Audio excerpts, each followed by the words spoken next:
প্রত্যেক সপ্তাহে আমার নানি আপু রোজা রাখে সোমবার আর বৃহস্পতিবার, আর তার জন্যই আমি ইফতার তৈরি করি।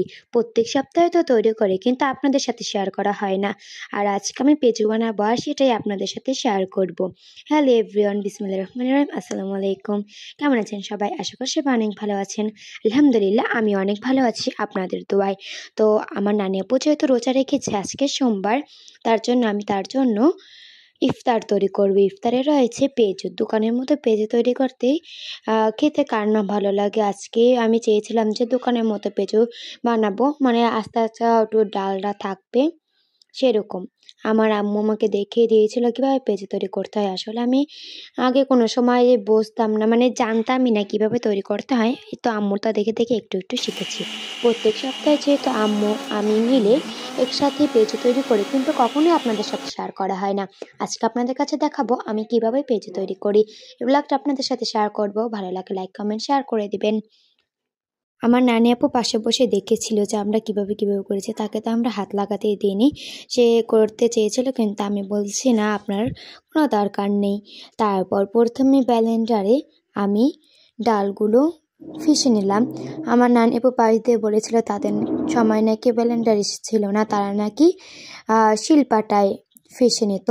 তারপরে একটু বটে ধনেপাতা দিয়ে দিলাম। ধনেপাতা কুচি করে দিয়ে দিয়েছি। আগে থেকে পেঁয়াজ কেটে রেখেছিল আম্মু, সেটাও দিয়ে দিয়েছি। পেঁয়াজটা একটু বেশি দিয়েছি, যেহেতু পেঁচুর পেঁয়াজটা একটু বেশি দিলে বেশি ভালো লাগে। আর আমি প্রায়শই লবণ দিতে ভুলে যাই, পরে আম্মু মনে করিয়ে দেয়। তারপর লবণ দিয়ে দিয়েছি। এক পাশ আমার ছোটো বোনের জন্য রেখে দিয়েছি। আমার ছোটো বোন তো আর কাঁচামরিচ দেওয়া খেতে পারে না। তারপর আম্মু কাঁচামরিচ দিয়েছিল। একসাথে মেখে এখন চুলায় দেওয়ার পালা। নানি আপু পাশে বসে দেখছে, রাত শুয়ে পড়ছিল, দেখতেছে আমরা কিভাবে বানাচ্ছি। নানি আপুটা দেখিয়ে দিয়েছিল আমাকে কিভাবে গরম তেলে ছাড়তে হয়। আবার আমি করে কি একদম ছেড়ে দিই, যাতে তেল উঠে পড়ে। আমার নানি আপু এগুলো আমাকে সবগুলোই দেখায় যে কীভাবে কী করতে হয়। আমি এবারেই আমার জন্য দোয়া করবেন, যাতে ভবিষ্যতে আরও ভালোভাবে করতে পারি, নানি আপুর সেবা করতে পারি। আমি সবারই জানি সেবা করতে পারি।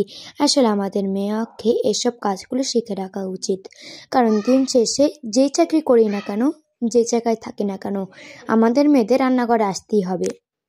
জন্য এই কাজগুলো শিখে রাখি। আসলে অনেকেই বলে যে আমার আম্মু আমাকে রান্নাঘরে আসতে দেয় না, এটা করতে দেয় না, সেটা করতে দেয় না। আসলে আমি সেরকম না। আমি আম্মু করতে দিলেও করি, না করতে দিলেও করি। আর বিশেষ করে আমার আম্মুর কাছে আমি হেল্প করতে অনেক ভালোবাসি, নিজের কাছে নিজে করতে অনেক ভালোবাসি। আপনারাও নিজের কাছে নিজে করবেন। সবাই বাসা অপেক্ষা করেছিল কখন পেঁচুটা হবে দোকানের মতো। দেখেন দোকানের মতনই একটা লাল লাল কালার এসেছে। আমি বেঁচেছিলাম, সবাই তো দেখে অনেক খুশি। যেহেতু বাসায় আমাদের অনেক মানুষ, তার জন্য বেশি করে পেঁচু ভাজিয়ে নিচ্ছি।